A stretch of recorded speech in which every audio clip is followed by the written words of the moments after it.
l'organisation Femmes Égalité. On va attendre qu'elle s'installe.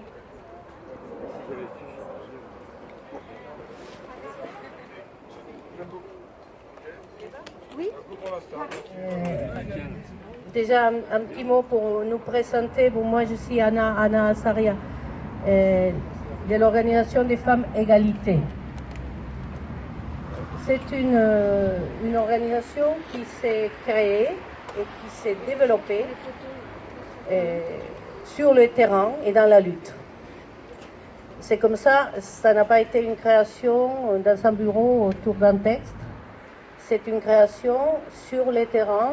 À l'époque, il y avait deux groupes, un groupe à Paris qui travaillait à l'époque dans les mouvements contre la guerre et qui ont organisé les femmes dans ces mouvements. Et ce comité a pris le nom de Clara Zetkin, une grande dirigeante aussi pour l'émancipation des femmes, qui a lutté à l'époque contre la Première Guerre mondiale, qui a dénoncé la participation de l'Allemagne, elle-même étant allemande, et qui a voté contre les crédits de guerre en Allemagne.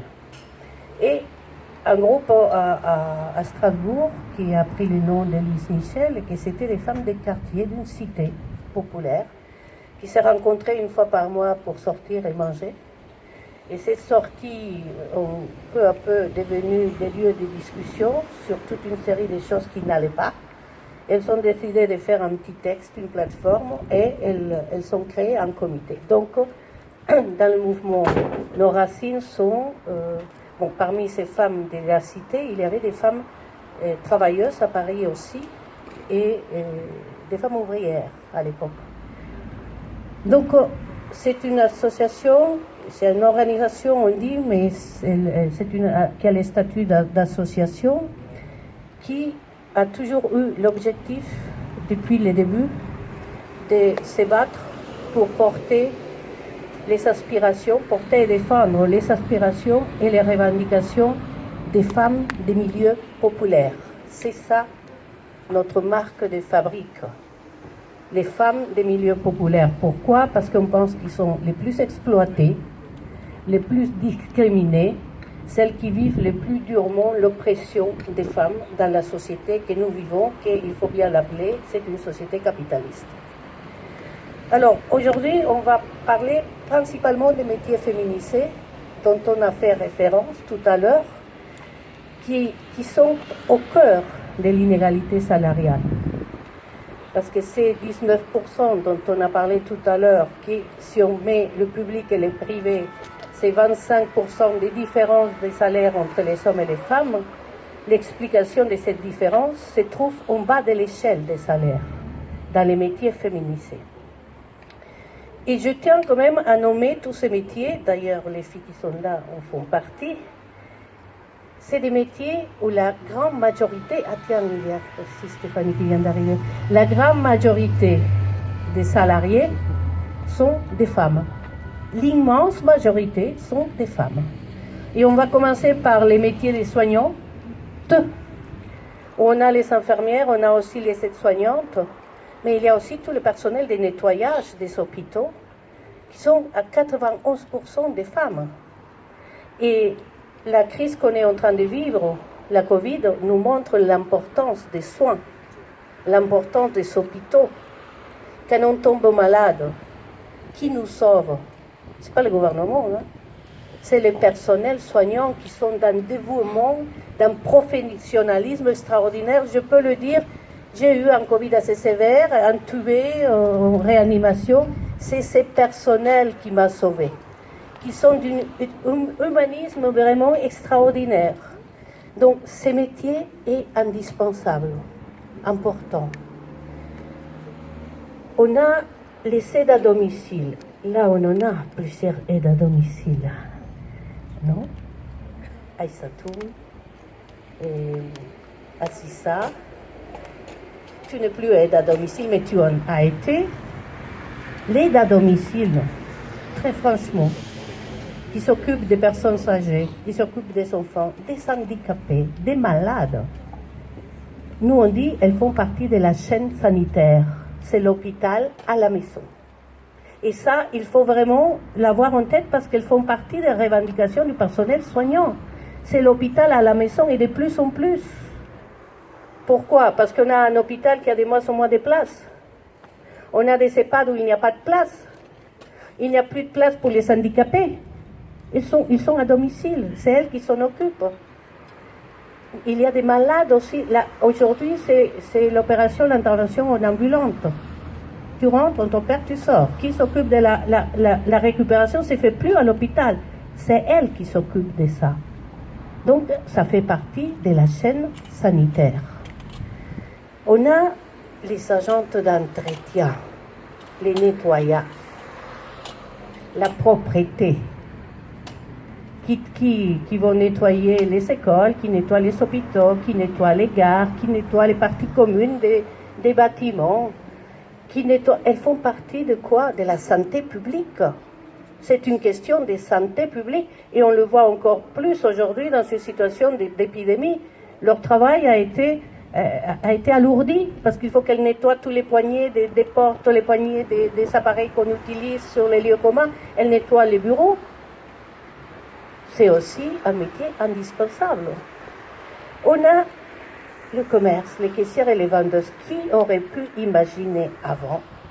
Il y a aussi tout le personnel, tous les employés du commerce qui s'occupent de mettre les choses en ordre dans les rayons et de mettre le bon prix à côté du produit et de ne pas nous estorquer en mettant un autre prix. Avant le Covid, qui aurait pensé que la supérette était indispensable? Que ces personnels s'occupent de quoi? De l'alimentation de la population. L'alimentation de la population. Les enseignantes et tous les personnels des écoles, parce qu'il n'y a pas que les enseignantes, on a les agents agents d'éducation, les ATSEM, les AE, c'est un nom qui est très difficile pour moi, AESH qui étaient les anciennes AVS, les cantinières. On s'est rendu compte aussi de l'importance de l'école, non? C'est pas que l'instruction, l'école. Les institutrices. Les institutrices, c'est les liens sociaux depuis le plus jeune âge, c'est ça l'école. C'est les liens sociaux, on apprend à vivre avec d'autres, à travailler avec d'autres, à se tolérer, à se respecter, c'est ça l'école. On s'est rendu compte de l'importance du repas à la cantine, non? Il y a des familles qui n'avaient pas à manger. Nous avons connu dans notre organisation des femmes qui devaient partir travailler, qui devaient mettre le frigo dans la chambre à clé, parce que les ados à la maison ne font que grignoter, ils n'avaient pas l'argent. L'importance de la cantine, l'importance de l'école, on ne pourrait pas travailler les femmes si on n'avait pas d'école avec cantine. Bon, j'oublie pas les animatrices parce qu'elles sont aussi très importantes et aujourd'hui elles sont en grève ici dans cette commune. Alors, tout notre soutien. Et voilà, on va en parler tout à l'heure. Les assistantes maternelles, les aides puéricultrices, les bébés aussi. Et les agentes administratives, ce qu'on appelle les secrétaires. Agentes administratives, c'est quoi pour nous? C'est la clé de l'organisation et de la coordination des tâches dans une entreprise, dans un établissement. C'est ça, la secrétaire. C'est la clé de la communication qui doit être transmise à l'ensemble du collectif du travail. Donc des métiers importants, des métiers indispensables. Et il a fallu le Covid pour que les projecteurs soient mis sur ces métiers, pour qu'on se rende compte de leur importance et qu'ils étaient indispensables à quoi? Au fonctionnement de la société. Parce qu'il y a des métiers qui sont essentiels, parce qu'ils assurent la production des biens et tout ce qui est autour de la production des biens. Il y a des métiers qui sont dans la réparation des machines, dans les transports. Il y a beaucoup du personnel masculin. C'est important. Mais il y a aussi des métiers essentiels qui permettent que la société tourne. Et c'est dans ces métiers qui sont les femmes. Donc c'est sur cette question déjà qu'on voulait mettre l'accent. Et ensuite, pour dire que ces métiers sont dévalorisés. Nous, on le dit depuis plusieurs années. invisibles mais indispensables, compétentes mais mal payées. En un mot, dévalorisées. Pourquoi les compétences ne sont pas reconnues? Comme il a été dit tout à l'heure par les artistes, laver, faire à manger, soigner, s'occuper des vieilles personnes, s'occuper des enfants. Et c'est naturel. Chez les femmes, on est né avec un balai dans les mains. C'est naturel. Savoir écouter, prendre sur soi. On doit faire comme ça beaucoup pour les enfants et les maris. Prendre sur soi. D'accord? Savoir organiser dans ta tête. Tu dois apprendre à ne pas oublier de passer par la pharmacie pour acheter les sirops tout en passant par la supérette parce qu'il manque le beurre pour arriver chez toi chercher les gosses. Un chariot, vous voyez, les chariots des femmes sont très bien organisés. Les plus lourds en bas, les moins lourds on est habitué à organiser. Mais ça, on l'a appris. C'est pas naturel. Ce sont des compétences acquises. Ce sont des compétences qui ne sont pas reconnues comme des compétences. C'est naturel, la femme sait faire ça. Je vous assure que toutes les femmes ne sont pas patientes. Hein. Messieurs, je pense que vous le connaissez aussi. Alors, il n'y a pas de métier inférieur, il n'y a pas de métier supérieur. Tous les métiers sont importants. Alors, pourquoi on dit que ces métiers doivent être reconnus? Et par quoi ça passe cette reconnaissance? Tout d'abord, la reconnaissance, c'est de donner à ces personnels les moyens de bien exercer leur métier. Ça veut dire quoi, les moyens de bien exercer du métier? C'est leur donner du personnel suffisant. Quand on se bat pour des embauches, quand on se bat contre des licenciements, on est en train de se battre pour la révalorisation de ces métiers parce qu'on a besoin du personnel. C'est aussi respecter de bonnes conditions de travail. Quand on se bat pour des horaires convenables, on est en train de se battre pour la revalorisation de ces métiers. Parce qu'ils sont dans des conditions très difficiles. La pénibilité, on dit que c'est des métiers faciles. Allez-y, montez les 5-6 étages avec tous les matériels de propreté en train de nettoyer les parties communes et les escaliers, c'est facile. C'est fatigant. La caissière, c'est fatigant. L'aide-soignante, c'est fatigant. L'aide à domicile, c'est fatigant. Elle court d'un employeur à l'autre. D'un employeur à l'autre. Elle doit faire plusieurs choses en même temps. C'est des métiers où il y a des pénibilités qui ne sont pas reconnues. Alors, finalement, la reconnaissance passe par quelque chose qui est essentiel, qui s'appelle la paye. Un métier dévalorisé, c'est un métier mal payé. Les salaires, l'augmentation des salaires, les contrats précaires, quand on se bat pour avoir des CDI, quand on se bat pour être titularisé, on est en train de se battre pour revaloriser les métiers féminisés. Donc ça, c'est des luttes importantes qui ont lieu depuis un moment, parce que ces travailleuses se battent depuis très longtemps. On se bat avec elles, c'est plus... On portait, nous, ce mot d'ordre depuis 2008. On l'a porté, ici avec vous, on l'a appris, avec les travailleurs sans papier. Parce que dans tous ces métiers, il y a des travailleurs sans papier qui vivent encore une discrimination supplémentaire. Bon, à Issatu, on fait partie aujourd'hui. Alors, ces luttes existent. D'abord, on a fait avec elles, on a appris avec elles à toucher du doigt à ces métiers. On le dit, hein, nous on a appris sur les terrains, pas sur les livres. C'est sur les terrains qu'on a appris l'importance, parce qu'elles étaient aides à domicile toutes. Mais elles étaient aussi dans les nettoyages. Donc on a appris l'importance de ces métiers. C'est avec elles qu'on a manifesté contre la réforme des retraites. Pour les retraites, on veut cotiser que notre travail soit déclaré. Régularisation des travailleurs sans papier. Et c'est dans ces débats sur les retraites qu'a émergé cette question de pourquoi on a des retraites minables, les femmes. C'est parce qu'on a des salaires minables tout au long de notre carrière, des contrats précaires. Et donc c'est à partir de là qu'on a commencé à confronter. Et le plafond de verre, c'est important de le percer. Mais nous, on s'est battu pour mettre au centre de cette inégalité les métiers féminisés. Parce que c'est là qu'est concentrée la surexploitation des femmes. Bon, je ne vais pas m'étaler trop. On va finir. Il y a aussi dans les industries, juste une chose. Dans l'habillement, par exemple. Dans les entreprises d'habillement. Il y a beaucoup de femmes. Après, messieurs, vous allez poser toutes les questions. Je finis.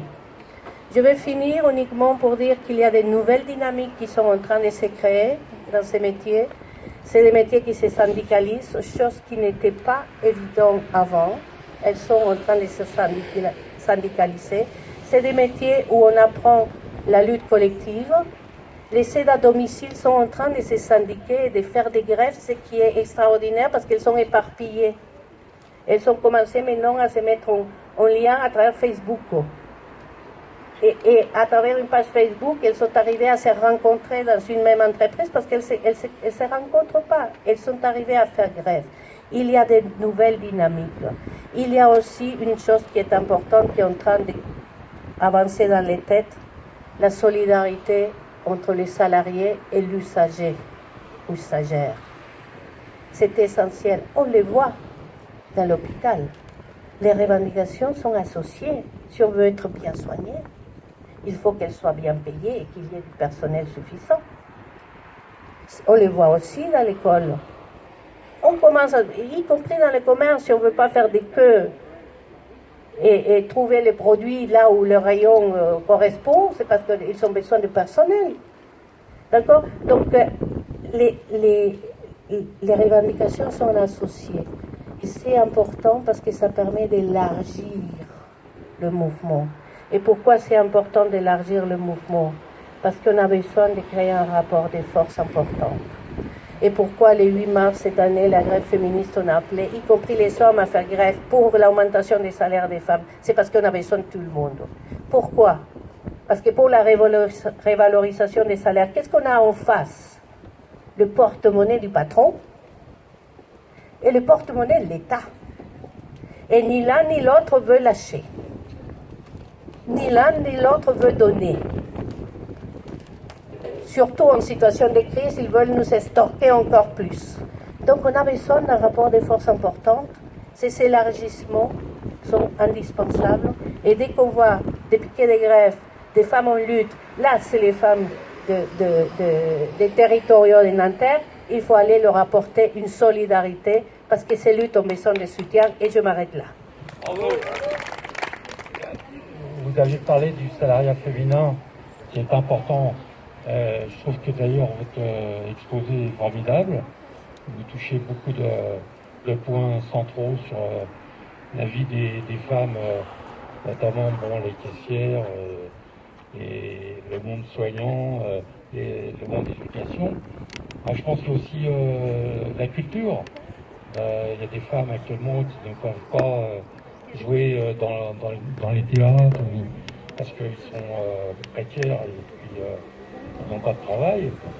Et moi, je pense qu'il y a des batailles à mener aussi dans les entreprises parce que on voit les différences de salaire, même entre femmes. Le patron, il est intelligent, il divise les femmes qui ont le même emploi. Vous avez des femmes qui font la même chose pour la même ancienneté et qui n'ont pas le même salaire. Ça divise encore plus les gens, quoi. Et c'est vrai que l'important, c'est les luttes que doivent mener les femmes. Et moi, je suis assez content qu'il y ait un mouvement féminin qui se réveille dans ce pays. Et ce qui me gênerait un petit peu, c'est qu'on oublie les hommes dans cette bataille. C'est-à-dire qu'il y a aussi des hommes qui se battent pour aussi des meilleures conditions de salaire, de travail. Et je crois qu'il faut pas faire... je crois que vous ne faites pas de l'anti-homme, mais je crois que c'est nécessaire que tous ensemble, on lutte ensemble pour une meilleure condition des hommes et des femmes. Moi, je trouve que l'organisation Femmes Égalité, elle a une expérience très particulière d'organisation des femmes qui travaillent. Et moi, en tant que syndicaliste CGT, je me pose aussi la question de savoir comment on arrive à organiser des femmes dans mon organisation. C'est toujours une question, ça, hein, de travailler sur la place spécifique des femmes dans l'organisation, parce qu'on a toujours la... Voilà. Donc je me demande comment vous, là, qu'est-ce qui fait que vous vous trouvez bien dans Femmes Égalité? Qu'est-ce qui fait qu'il y a quelque chose qui vous intéresse dans cette organisation spécifique? Je ne sais pas si c'est clair. Comment on organise les femmes? Voilà. Comment vous êtes arrivé à Femmes Égalité?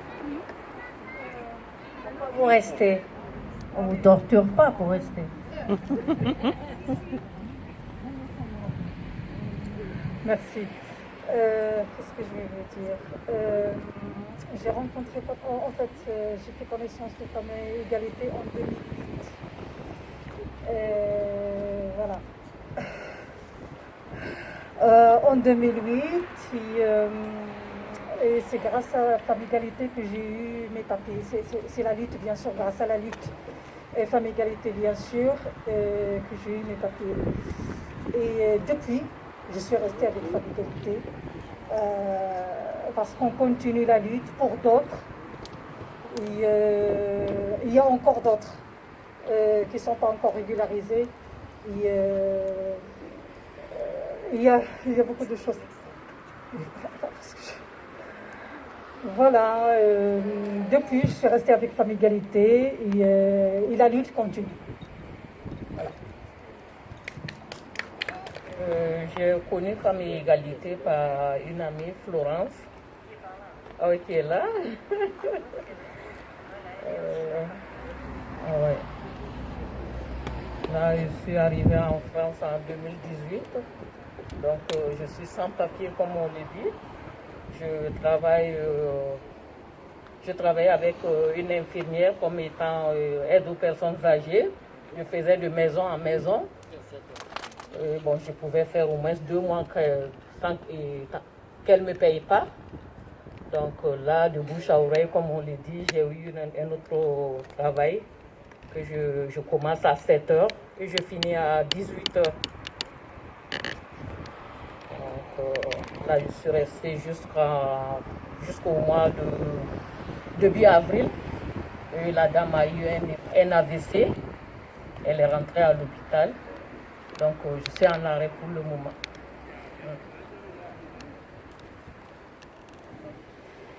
Bonjour à tous. J'ai connu Femmes Égalité en 2011 par intermédiaire d'une connaissance. Donc la première des choses qu'elle m'a dites, c'est une organisation très sérieuse. C'est ça qui m'a poussée à venir ici avec eux. Et d'ailleurs, grâce à elle, j'ai été régularisée parce que j'ai été sans papier aussi. Donc elles ont été derrière moi et elles ont lutté pour que je sois régularisée. Voilà. Alors aujourd'hui, j'ai repris mes études, j'ai fini et là je travaille dans une clinique dans la rééducation. Voilà. Bien sûr que tu peux dire. Et moi, je voudrais aussi que Florence parle parce que Florence, à chaque réunion, tu ramènes 1 ou 2 femmes. Alors pourquoi, c'est très bien, pourquoi tu les amènes et pourquoi tu es dans Femmes Égalité? Bien.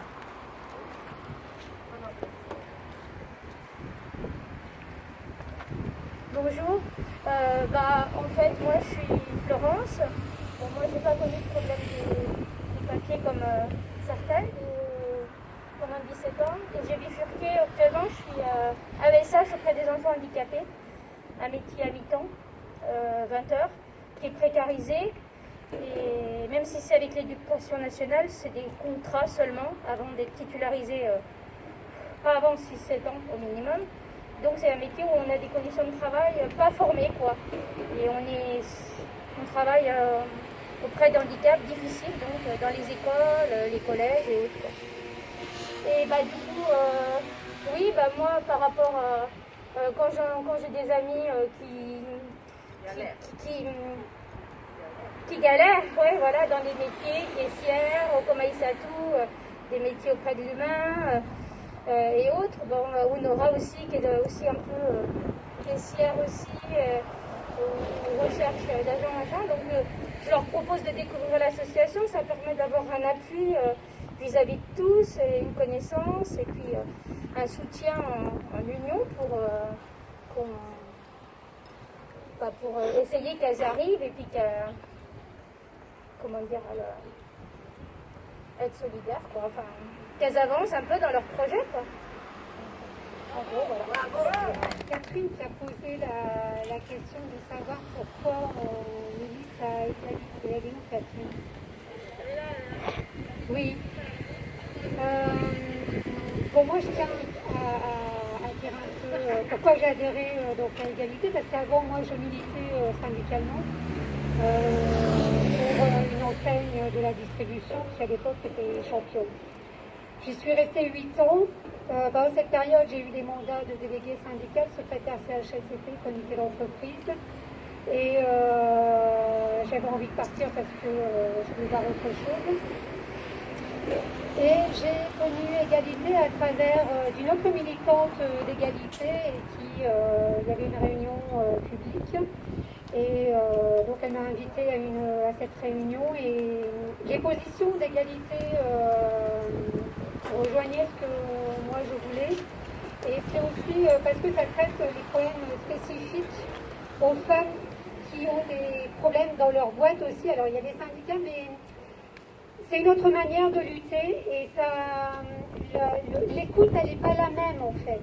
Les femmes aussi, les femmes dans les boîtes elles ont leurs revendications, mais dans une organisation de femmes et donc celle d'égalité, c'est une écoute qui est pas pareille, qui est différente et il y a la lutte qui est là au centre. La lutte, on se bagarre et on est dans le même bateau. Voilà, c'est ça.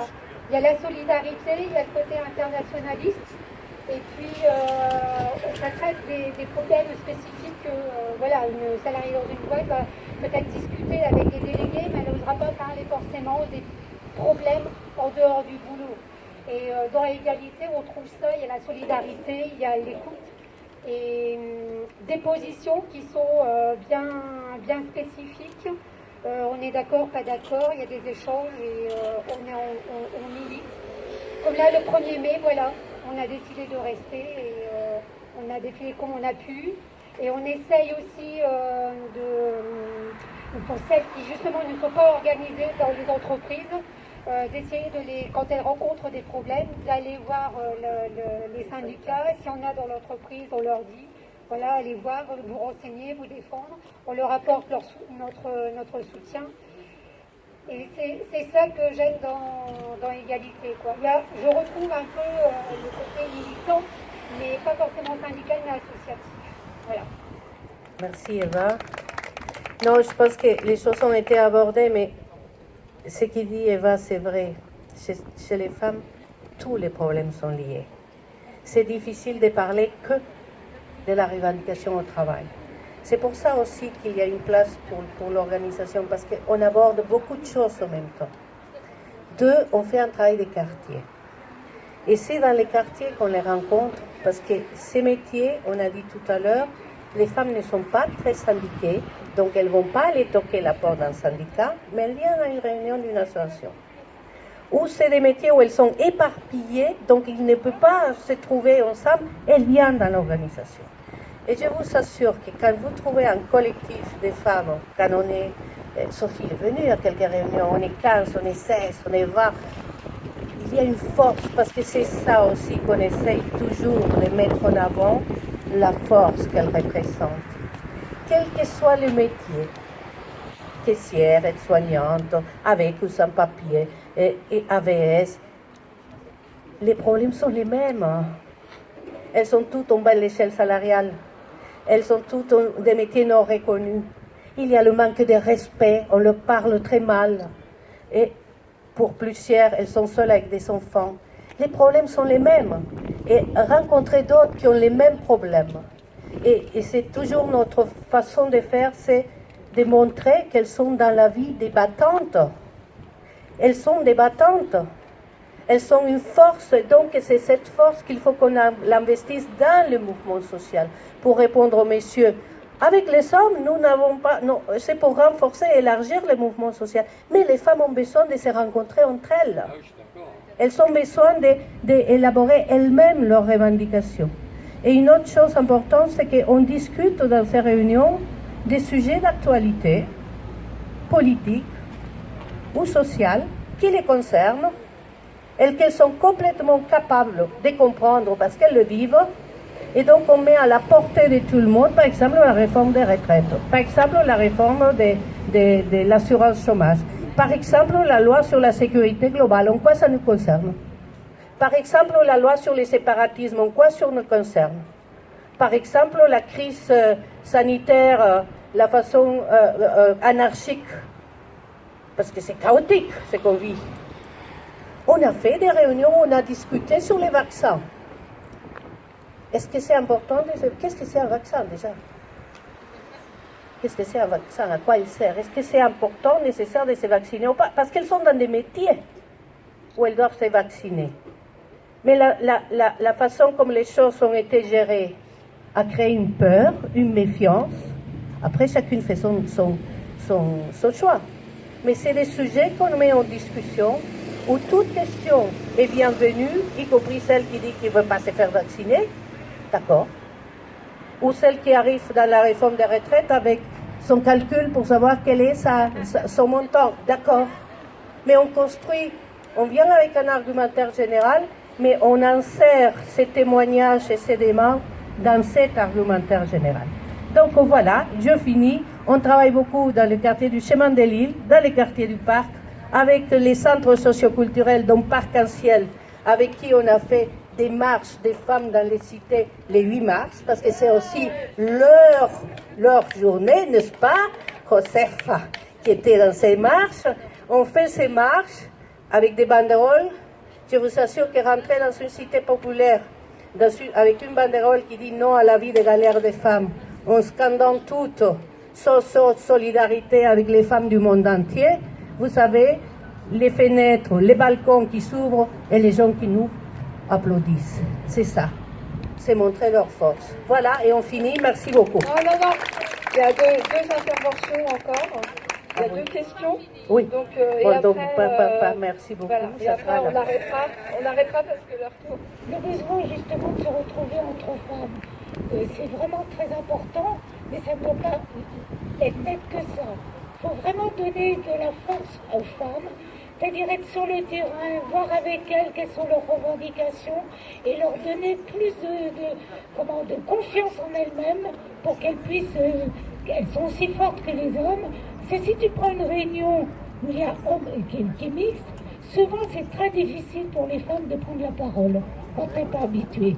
Et ça, je sais que dans la femme égalité, on fait tout pour que les femmes reprennent confiance en elles et interviennent.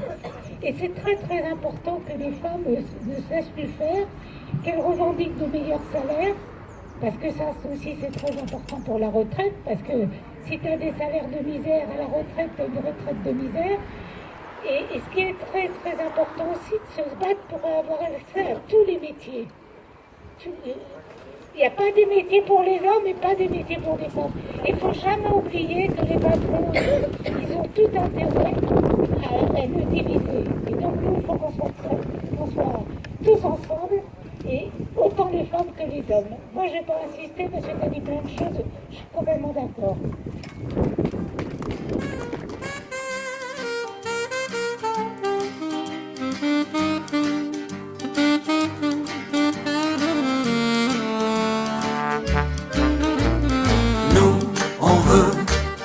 Continuer à danser encore, voir nos pensées enlacer nos corps, passer nos vues sur une grille d'accord.